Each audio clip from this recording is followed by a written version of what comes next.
warahmatullahi wabarakatuh. Sebelumnya bersama saya teman-teman mahasiswa dari Unindra, Joshua Alfredo dan Ibu Eri. Ibu Eri adalah salah satu penjaga museum ya Bu, Tionghoa ini. Di sini kita bakalan banyak bertanya-tanya, kurang lebih sedikit atau banyak sama aja sih. Yang penting ilmunya kita dapat gitu kawan-kawan. Nah, yang menjadi pertanyaan kita yang pertama Bu, bagaimana sih orang-orang Tionghoa itu bisa sampai ke Pulau Jawa, terkhususnya di Sukabumi ini Bu? Kalau awal sih tentu saja karena orang Tionghoa itu salah satu keahliannya adalah berdagang. Oh iya. Nah, tentu itu menjadi salah satu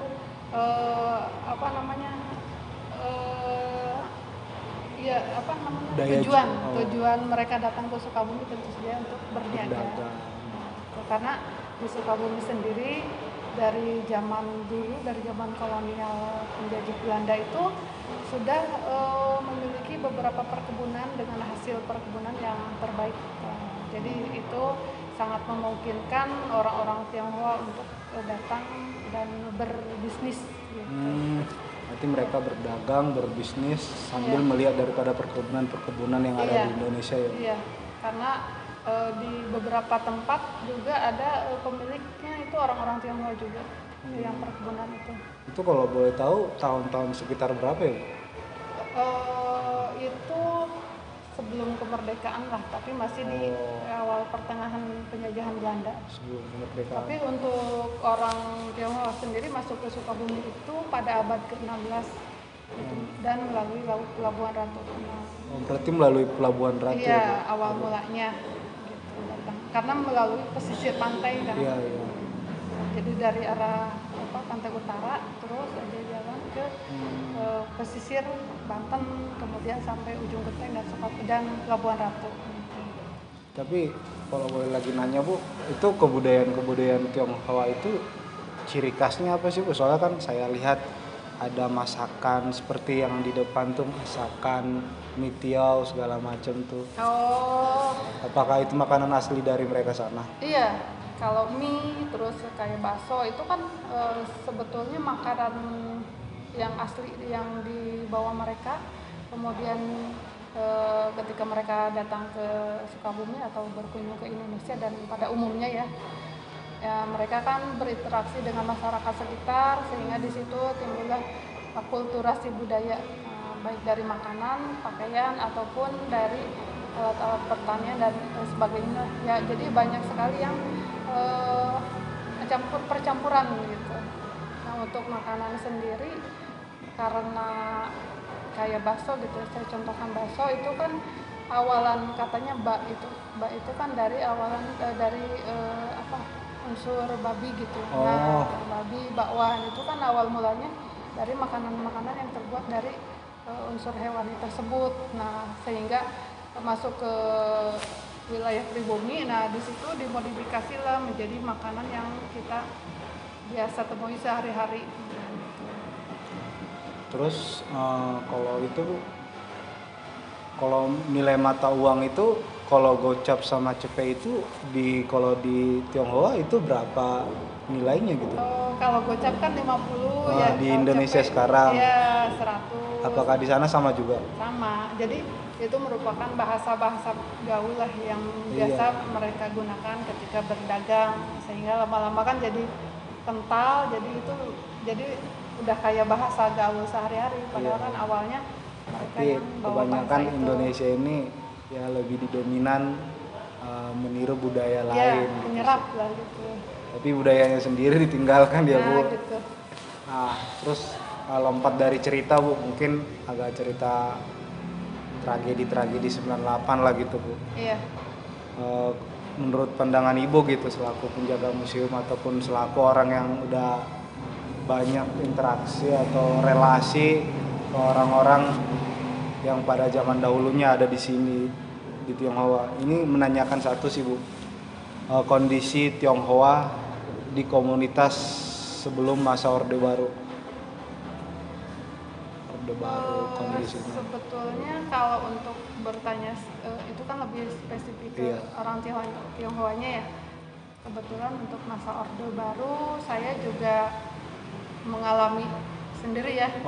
pernah mengalami, pernah mendengar tentang peristiwa itu. Tapi kalau untuk masuk secara lebih dalam, karena saya bukan bagian daripada orang Tionghoa itu sendiri, jadi saya tidak bisa menjelaskan secara detail ataupun secara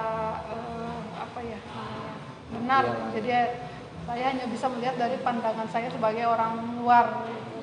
Karena memang keterkaitan saya dengan Museum Tionghoa adalah sebatas daripada sebuah tanggung jawab saya terhadap museum adalah karena kita berasal atau berawal dari komunitas relawan pelestari cagar budaya yang dimana komunitas ini adalah lintas agama dan lintas budaya. Gitu. Jadi saya sendiri bukan orang Tionghoa, jadi kalau misalkan untuk menjelaskan itu secara detail, apalagi dari pandangan saya ya, kayaknya kurang nemu aja gitu ya. Cuma benar sih Bu, cuma kalau kita nggak bisa menanyakan lagi ke merekanya gitu kan ini kalau kita lihat pada masa orde baru atau atau reformasi 1998 itu kan adalah yang bahasa anti Tionghoa, berarti kan itu secara nggak langsung kan ya kita juga merinding lah gitu ketika orang-orang pribumi kayak membantai mereka yang ada di sini. Mungkin secara nggak, kalau kita ngungkit lagi nanti bakalan bisa terjadinya, bisa terulang lagi gitu, ada kesalahpahaman narasi atau lain sebagainya. Mungkin buat teman-teman mahasiswa ini cukup pembelajaran aja gitu buat teman-teman mahasiswa supaya lebih bijak lagi lah gitu dalam mengeluarkan statement ataupun dalam mencari data-data terkait masa-masa kelam sebelumnya, karena kita tidak tahu atau tidak merasakan pada zaman tersebut. Kalau kita hanya bisa pada zaman sekarang itu ya kita hanya bisa melihat daripada buku bacaan. Kalau kita menanyakan secara langsung kepada orang-orangnya, itu bakalan bisa menjadi miskomunikasi atau berpecah belahan lagi di antara kita semuanya.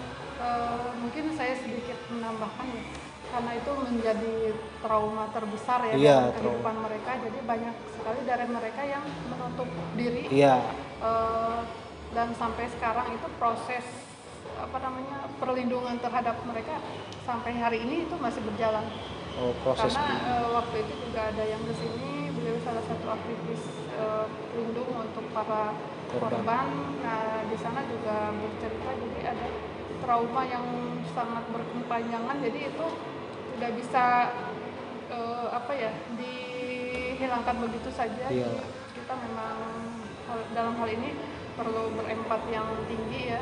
Terus juga kita juga harus bisa menyadari bahwa kita ini beragam.